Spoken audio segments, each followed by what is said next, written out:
Hello and welcome to The Explainer. Today, we are tackling a story that's, get this, 4,000 years in the making, the history of the Indian subcontinent. So yeah, let's just dive right in. What pops into your head? Is it a modern nation? Just a kaleidoscope of cultures? Or is it this epic history stretching back for ages? Well, the answer, as you're about to see, is pretty much all of the above, and then some.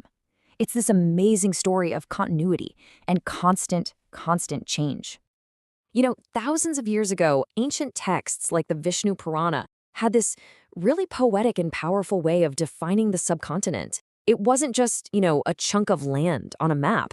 It was seen as its own distinct world, a geographical and cultural bubble, really, perfectly framed by the sea and the massive Himalayas. All right, so here's our game plan for today. We're going to start with the many names this place has had. Then we'll look at how its mountains and oceans were both walls and doors. We'll get into the features that have defined it for ages, tackle that famous paradox of unity and diversity, and finally, we'll peek inside a historian's toolkit to see how we even know all this stuff. All right, let's jump in. To really get a feel for a place, it helps to know what people have called it over time. And India, well, it's had a lot of names. And each one tells a little story about how people, both inside and out, viewed this whole region. So you've got Bharata, which comes straight out of the epic Mahabharata, tying the land to this ancient, almost mythical lineage. Then there's Jambudweepa, a bit more poetic, right? It's from Hindu and Buddhist traditions, and it means the land of the blackberry fruit. Kind of cool. But what's really fascinating is that Hindustan and India, they both come from the exact same place, the mighty river Sindhu. The Persians and the Greeks encountered that river first, and for them, it was the gateway to this whole subcontinent. So the name stuck. Now, this is crucial.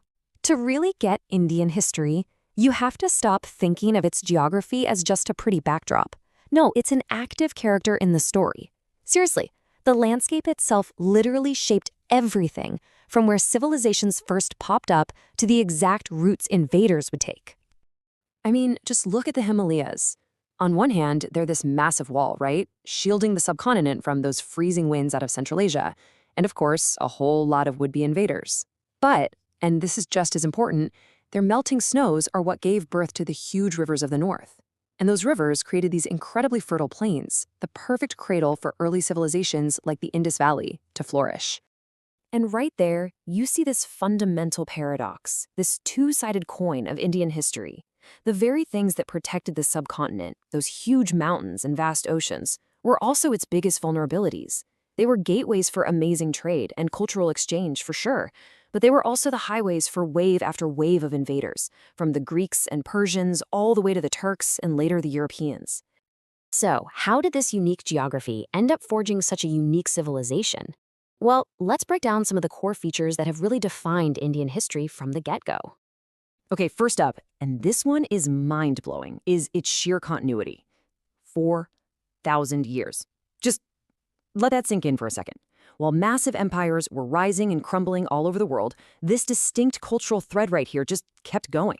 It remained unbroken, stretching all the way from the ancient Indus Valley civilization and just evolving and adapting through every single age that followed. And over that huge timeline, the subcontinent has given the world some absolutely foundational ideas that, we still use every single day. The concept of zero, the decimal system, that's literally the bedrock of all modern science and computing. Think about that. And things like yoga and Ayurveda are now global staples for health and wellness. And way back when, universities like Nalanda and Takshila were these incredible beacons of learning, drawing in scholars from all over the known world. And this legacy, it's not just some abstract idea in a history book, it is literally carved into stone all across the subcontinent. The UN has designated over 30 sites here as World Heritage Centers. That's a huge deal. It's a recognition of their value to all of humanity. And these aren't just dusty old ruins.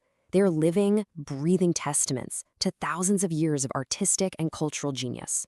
I'm talking everything from the ancient painted caves of Ajanta to the absolutely breathtaking perfection of the Taj Mahal. Okay, so all of this brings us to what is maybe the central puzzle of Indian history. How can a place with such mind-boggling variety, in its landscape, its languages, its people, its beliefs, how can it also have this deep underlying sense of unity? Cracking that puzzle, that tension, that's really the key to understanding India. I mean, look at the diversity side of the ledger. You've got everything from deserts to jungles. You've got countless ethnic groups. You have, wait for it, over 1,600 languages spoken. It's the birthplace of 4 major world religions and home to so many more. It's a lot. And yet, there have always been these powerful unifying forces pushing back. The geography itself kind of creates a self-contained world. You had huge empires like the Mauryas and the Mughals that brought administrative unity. You have shared stories like the Ramayana and Mahabharata that everyone knows. And common languages, first Sanskrit, much later English, that acted as cultural bridges. And it's this constant push and pull between the two that's created this really unique spirit of tolerance and, blending things together. So you might be wondering, with all these thousands of years of history, how in the world do we actually know any of this stuff? I mean, how do historians piece it all together when they weren't there? Well, that is where the historian's toolkit comes in. Yeah, there's a golden rule in this business. No sources, no history. It's that simple. Historians are basically detectives. They have to piece together a picture of the past using only the clues that were left behind. Without those sources, you don't have history. You just have myths and stories. And those clues, they basically fall into 2 big buckets.